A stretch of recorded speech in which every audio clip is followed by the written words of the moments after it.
Inovação do Brasil para o mundo e com o mundo. Para discutir o tema de internacionalização e inovação, chamamos aqui um executivo que tem muita experiência. O Marco Stefanini, que é o CEO global da Stefanini e também seu fundador de uma hoje que é das empresas mais globais no Brasil, presente hoje em 41 países. Marco, estamos assim muito lisonjeados com a sua presença aqui na Fundação Dom Cabral e queremos aprender um pouco mais com a Stefanini, né, que é uma empresa presente em vários países do mundo e ao mesmo tempo com um foco muito grande no cliente, na proximidade com o cliente. De que forma que essa expansão internacional alimenta o processo de inovação?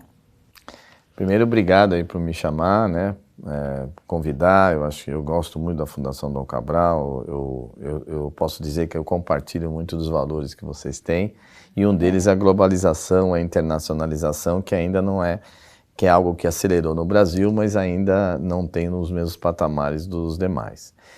Respondendo a tua pergunta, eu entendo o seguinte: na medida que você tem contato, né, com outros mercados, com outras tecnologias, a gente, no fundo, aprende a valorizar o que a gente já tem e, ao mesmo tempo, obviamente, somar uma série de outras experiências. Então, eu acho que essa experiência internacional da Stefanini, principalmente nessa transformação digital e nesse efeito, nesse foco de inovação, foi fundamental para a nossa história.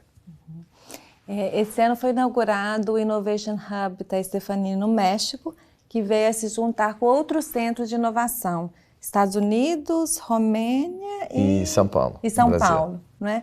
Por que essa localização e qual a importância da Stefanini ter centros de inovação espalhados pelo mundo? Legal. Primeiro, assim, a Stefanini ela é dividida, ela é estruturada em 4 grandes regiões, cada região tem um CEO. Então nós temos o Brasil, Latam, só Latam espanhol, né, não, sem Brasil, América do Norte e Ásia Pacífico junto e Europa e Middle East. Então, o que nós procuramos? Ter um hub, um Innovation Hub para cada região. Então, na Romênia, por que a Romênia? Dos 3.000 funcionários que nós temos na Europa, quase 2.000 estão na Romênia, né? A gente é muito focado em termos de delivery centers no leste europeu. E, obviamente, em Michigan para os Estados Unidos e a Ásia, outro para a Latam, que seria o México, e o São Paulo para o Brasil. Então essa é a ideia. Agora, um pouco do nosso conceito, a gente é uma empresa muito distribuída e dá muito liberdade de ação para as demais regiões, mesmo dentro do Brasil, os demais estados. Então, São Paulo é o principal, mas a gente tem vários outros Innovation Hubs, várias extensões pelo Brasil mesmo, porque a gente aprecia muito o desenvolvimento nas pontas.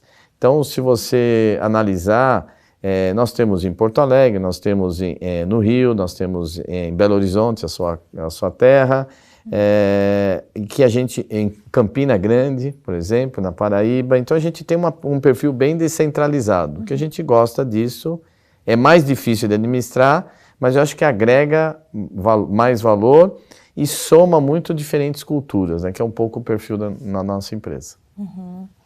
E a Stefanini, acho que outro ponto notável da empresa, além de ser muito global, internacionalizada, é que ela exporta tecnologia, né? Se a gente olha para os números de empresas exportadoras no Brasil, esse número não só é pequeno, mas sobretudo pautado por commodities, né? Como é desenvolver tecnologia nesse país e quais são os seus aprendizados ao longo aí das 3 décadas de como desenvolver soluções de alta tecnologia no contexto brasileiro e além disso, conseguir levar isso para fora? Tá. Na verdade, o Brasil, assim, eu gosto às vezes de fazer alguma analogia, como se fosse um tesouro escondido, né? O Brasil ele tem um ambiente de tecnologia bem desenvolvido. Na média, os profissionais de tecnologia no Brasil eles acabam tendo um bom... Apesar da formação ser mais carente, né, porque a carência é educacional, mas o resultado do profissional brasileiro é muito bom, ele é mais eclético, ele tem uma multifuncionalidade muito importante para o mundo digital, mas ainda o mundo não o conhece. Então, quando a gente fala em termos globais, internacionais, A nossa tarefa de nos divulgarmos é muito mais intensa do que seria uma empresa da Índia ou dos Estados Unidos, né? Eu não acho que a imagem brasileira é negativa, depõe contra, mas também não ajuda. Então eu brinco às vezes que a gente é o excêntrico, né? Normalmente nessas RFPs ou nesses bids globais, a gente é o único que vem da América, que tem origem pela América Latina, né? Mas também, por outro lado, né, olhando sempre o meio copo cheio, tem o nosso DNA que foi construído, vamos dizer, com sangue mais brasileiro, mais latino, tipo assim, de ter mais resiliência, por exemplo, né?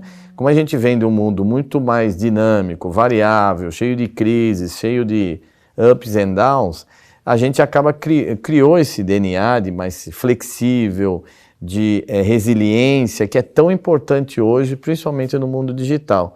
Porque, no fundo, boa parte do conceito do digital, da inovação, na verdade, é muito baseado nos conceitos de empreendedorismo, né?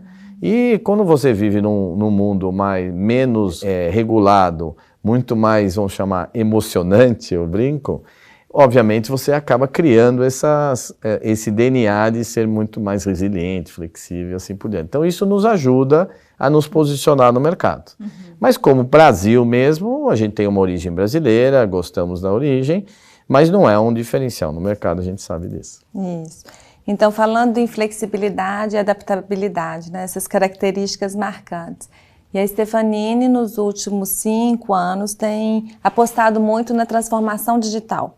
Não é isso? Além do serviço de TI tradicional, né, que já oferece aos mercados, aos seus clientes, ela tem sido um player importante na transformação digital. Né? Como isso começou e qual é a sua visão de futuro do ponto de vista da estratégia digital da companhia? Tá. Obrigado pela pergunta. Na verdade, é um grande esforço de toda a liderança, inclusive eu também faço parte dessa grande transformação digital, porque não é nem o futuro, já é a realidade, né? Nós, na verdade, a gente já vem investindo esforço, às vezes muito mais esforço, foco e tempo do que realmente dinheiro, mas também tem a questão do investimento nos últimos 6 anos em criar o que a gente chama de um ecossistema digital ou ecossistema de inovação, né? Então, hoje, a gente pode dizer o seguinte, a gente tem 2 grandes pilares de ofertas digitais. Uma é boa parte do que a gente chama de Agile Development, que é o desenvolvimento ágil, que vem dos squads, de trabalhar em equipe, multifuncionais e tudo, que essas atividades estão dentro da própria Stefanini, do grupo, né, das 4 regiões que eu já mencionei. E nós temos o segundo bloco, que também agrega muito valor, que são as soluções. Então a gente foi adquirindo ou criando empresas do zero. Cada empresa tem um foco específico em vamos chamar assim, um pilar digital importante. Então tem uma empresa específica de marketing digital, outra de analytics, outra de inteligência artificial e assim por diante. Então hoje é um conjunto de 20 iniciativas, né? Então a gente pode dizer que a gente tem 2 grandes blocos de ofertas digitais, como ajudar os nossos clientes a se transformarem. Uma é a questão do desenvolvimento ágil, via squads, e o outro são todas as ventures, que tem muitas, inclusive, soluções, onde nós temos o próprio propriedade intelectual, não é apenas serviço. Muito bom. Marco, super obrigada. Acho que o case é muito rico. Quem quiser continuar estudando, o professor Felipe Monteiro, do INSEAD, registrou, né, o case Stefanini com muita propriedade e muito detalhe. Então, convido aos nossos ouvintes a consultar esse case e, mais uma vez, muito obrigada. Obrigado você, Ana, por estar aqui, participar. Você sabe que a vida é sempre mão dupla, né? A gente está ensinando e está aprendendo, né? Isso é muito bom e vocês têm sido vamos chamar, um grande defensor e promotor dessa internacionalização brasileira, que eu acho que é fundamental para o sucesso do Brasil. Obrigado.